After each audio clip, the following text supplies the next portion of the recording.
오늘은 공중위생학 중에서 보건행정에 대해서 학습해 보도록 하겠습니다. 시험에 가끔 몇 문제씩 출제되기 때문에 여러분들이 한번 잘 확인해 두셔야 될 부분이기도 합니다. 자, 지금부터 시작해 보도록 하겠습니다. 공중위생관리학 중에서 보건행정에 대해서 알아보도록 하겠습니다. 보건행정의 정의를 먼저 알아야겠죠. 자, 보건행정의 정의를 보면 정부나 공공단체가 국가나 지역 주민의 보건 향상을 위해서 행하는 일련의 행정활동을 갖다가 보건행정이라고 합니다. 즉 정부나 공공단체가 국가나 지역 주민의 보건 향상을 위해서 행하는 일련의 행정활동을 보건행정이라고 한다.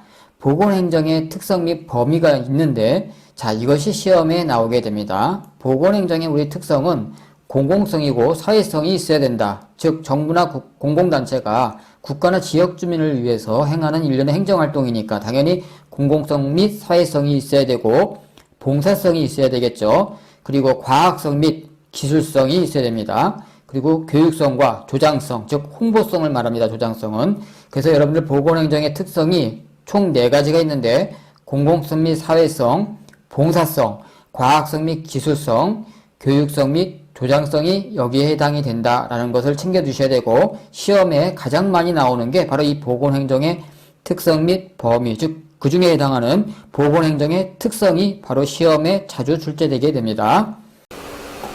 알아두기를 통해서 세계보건기구에서 규정한 보건행정의 범위를 알아보도록 하죠. 자, 이것도 시험에 자주 출제되는 겁니다. 세계보건기구에서 규정한 보건행정의 범위로 틀린 것은 이렇게 물어보는 경우가 많이 있어요. 자, 그러면 세계보건기구가 규정한 보건행정의 범위에는 보건관계 기록의 보존, 즉 기록의 보존, 대중에 의한 보건교육, 환경위생과 전염병 관리, 모자보건, 의료 및 보건간호, 재해 예방이 여기에 해당이 된다라는 것 여러분들이 반드시 챙겨두셔야만 합니다. 두 번째로 보건의료의 전달체계에 대해서 알아보도록 하죠. 보건의료 전달체계의 목적은 뭘까요? 바로 보건의료 수요자에게 보다 적절한 의료를 효율적, 효과적으로 제공하기 위한 것이 그 목적으로 하고 있다는 것입니다. 우리나라 의료 보건 전달체계는 자유방인형, 자유기업형이라고 할 수 있고 1차 진료체계, 2차 진료체계, 3차 진료체계, 특수진료병원 이렇게 나눌 수가 있습니다. 1차 진료에 해당되는 것은 질병이 발생한 경우 처음으로 진료를 담당하는 곳으로 의원, 보건소, 보건지소, 보건진료소가 이에 해당하고 전체 질병의 약 70%에서 80%를 처리하게 됩니다. 2차 진료 단계는 해당 과의 전문의가 진료하는 병원급이 바로 여기에 2차 진료 단계에 해당한다고 보시면 됩니다. 3차 진료 단계는 분화된 전문의의 서비스를 받을 수 있는 500병상 이상의 종합병원이나 대학병원이 바로 여기 3차 진료에 해당된다라고 보시면 되겠죠. 특수진료병원이란 특수한 질환이나 치료를 위한 진료병원을 말하는 것으로 전염병원, 정신병원, 산업재해, 특수방사선 치료병원 등이 여기에 해당한다고 볼 수 있겠습니다. 그래서 1차 진료체계는 의원, 보건소, 보건지소, 보건진료소가 여기에 해당이 되고 2차 진료 단계는 해당 과의 전문의가 진료하는 병원급이 해당이 되고 3차 진료 단계는 500병상 이상의 종합병원이나 대학병원을 우리가 3차 진료 단계다라고 보시면 되겠습니다. 자, 그러면 1차 보건의료의 원칙에 대해서 알아보도록 하죠. 1차 보건의료는 우리 보건의료의 초기 단계라고 할 수 있죠. 그래서 의원급이 여기에 해당이 된다고 볼 수 있어요. 우리 보건소나 보건진료원이 여기에 해당이 된다 보겠죠. 그래서 지역 주민과 연계가 되는 것이 바로 1차 보건의료라고 할 수 있습니다. 자, 그러면 1차 보건의료의 원칙으로는 모든 지역 주민이 쉽게 이용할 수 있는 접근성을 가지고 있어야 한다는 것과 두 번째로 지역사회 및 지불 능력으로 보건의료 수가가 제공되는 사업이어야 한다는 것, 세 번째로 지역사회의 적극적인 참여와 사업의 계속성을 유지하여야 한다는 것, 네 번째로 기본적이고 포괄적인 지역사회 보건의료 활동, 예방이나 치료나 재활 등 지역사회 보건의료 활동이어야 한다는 것, 다섯 번째로 모든 주민에게 실질적이며 과학적이고 사회적인 방법으로 제공되어야 한다는 것입니다. 1차 보건의료 원칙은 시험에 가끔씩 출제되고 있으니까 여러분이 한 번 더 챙겨두시면 좋겠죠. 세 번째로 사회보장과 국제보건기구에 대해서 알아보도록 하겠습니다. 사회보장의 정의에 대해서 먼저 알아보도록 하죠. 사회보장이란 질병, 출산, 양육, 노령, 장애, 빈곤 및 사망 등의 사회적 위험으로부터 모든 국민을 보호하고 국민의 삶의 질을 향상시키는 데 제공되는 사회보험, 공적 부조, 공공 서비스를 의미한다라는 것 여러분들이 챙겨두셔야 되겠죠. 또한 사회통합과 소득 재분배 및 경제적 기능과 함께 최저생활을 보장하는 기능을 하는 것이 바로 사회보장의 정의다라고 보시면 되겠습니다. 자, 그러면 사회보장제도 중에서 우리 사회보험에 대해서 먼저 알아보도록 하죠. 사회보험은 의료보장과 소득보장으로 나눌 수가 있습니다. 의료보장에는 건강보험과 산재보험이 여기에 해당이 되고, 소득보장에는 고용보험과 연금보험이 여기에 해당이 됩니다. 그래서 의료보장 할 때는 건강보험과 산재보험이, 소득보장, 소득과 관련된 보장이라는 것이죠. 고용보험 및 연금보험이 여기에 해당이 된다라고 보시면 됩니다. 시험에 잘 나오죠. 두 번째로 우리 공적 부조가 있는데 우리 공공부조라고 합니다. 의료보호, 즉 의료급여, 생활보호, 국민기초생활보장, 재해구호, 보훈사업이라고 보시면 되겠습니다. 공공서비스는 보건의료서비스로 공공보건서비스, 무료보건서비스, 사회복지서비스로 우리 아동복지, 노령복지, 장애인복지를 여기에 해당이 된다라고 보시면 되겠죠. 그래서 공적부조는 정부가 100% 지원하는 것을 의미하는 것이고, 사회보험은 의료보장의 건강보험이나 산재보험 같은 경우는 일정 부분 개인이 부담하는 게 있죠. 또 소득보장도 고용보험과 연금보험도 개인이 일정 부분 부담하는 게 있다라는 차이가 있다는 거. 그래서 공적 부조와 사회보험의 차이점을 여러분 챙겨두시고, 의료보장의 종류에는 건강보험과 산재보험을, 소득보장에는 고용보험과 연금보험이 여기에 해당이 된다는 거 다시 한번 여러분들 꼭 정리해두고 가셔야 됩니다. 자, 그러면 건강보험에 대해서 좀 더 자세히 알아보도록 하죠. 시험에 자주 출제되고 있기 때문에 기본적으로 여러분들이 알고 가시면 좋을 것 같습니다.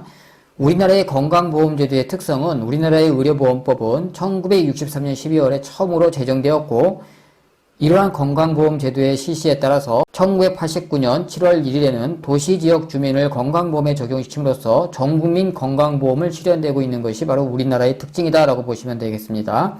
우리나라 건강보험제도의 이제 기본적인 특징들을 보면, 첫 번째로 보험법에 따른 강제가입이라는 것, 그 다음에 보험료 납부의 의무가 있고 가입과 탈퇴에 대한 자유선택권은 없습니다.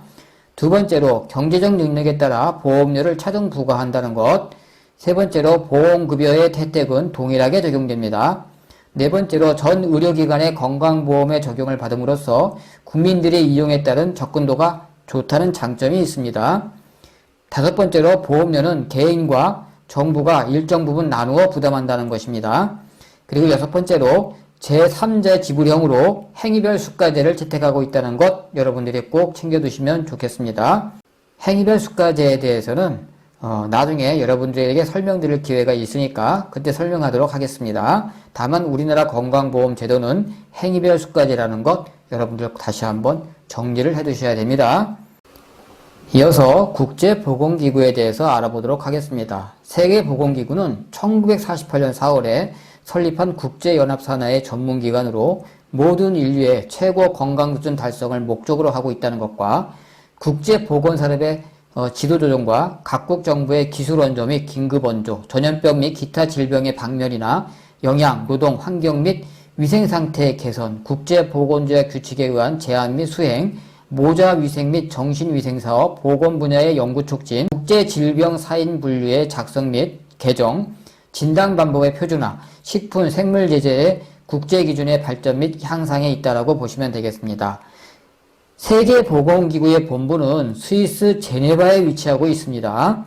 6개의 지역사무소를 운영하고 있는데, 그 중에 우리나라가 속하는 지역사무소는 서태평양 지역이라는 것 챙겨두시고, 북한은 동남아시아 지역이라는 것 챙겨두셔야만 합니다. 시험에 나오는 게 바로 이 국제보건기구의 지역사무소에 우리나라가 속한 지역사무소와 북한이 속한 지역사무소를 물어보는 경우가 있습니다. 그러니까 여러분들이 꼭 챙겨두셔야 되는 부분이 바로 이 지역사무소의 위치를 알고 계셔야만 합니다.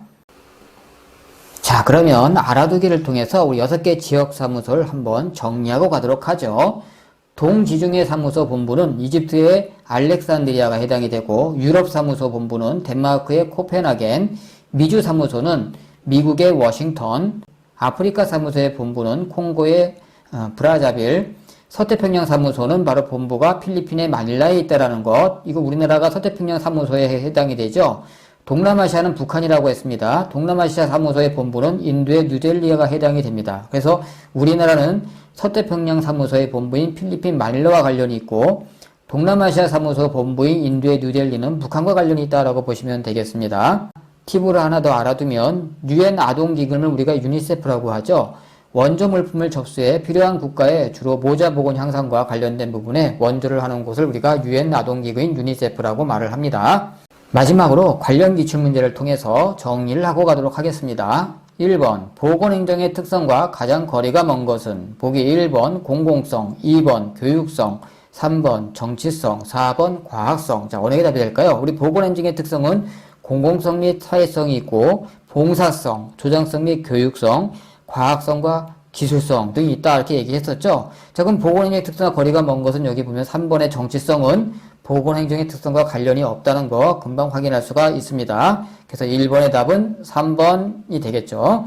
자, 2번 세계보건기구에서 규정한 보건행정의 범위에 속하지 않는 것은 보기 1번 보건관계 기록의 보전, 2번 환경위생과 감염병 관리, 3번 보건통계와 만성병 관리, 4번 모자보건과 보건간호. 세계보건기구에서 규정한 우리 보건행정의 범위를 보면 보건관계 기록의 보전, 대중에 의한 보건교육, 환경위생 전염병 관리, 모자보건, 의료, 보건간호, 재해 예방이 여기에 해당이 되죠. 지금 보기 3번에 보건통계와 만성병 관리는 해당이 안 된다고 보겠습니다. 그래서 2번의 답은 3번이 되겠습니다.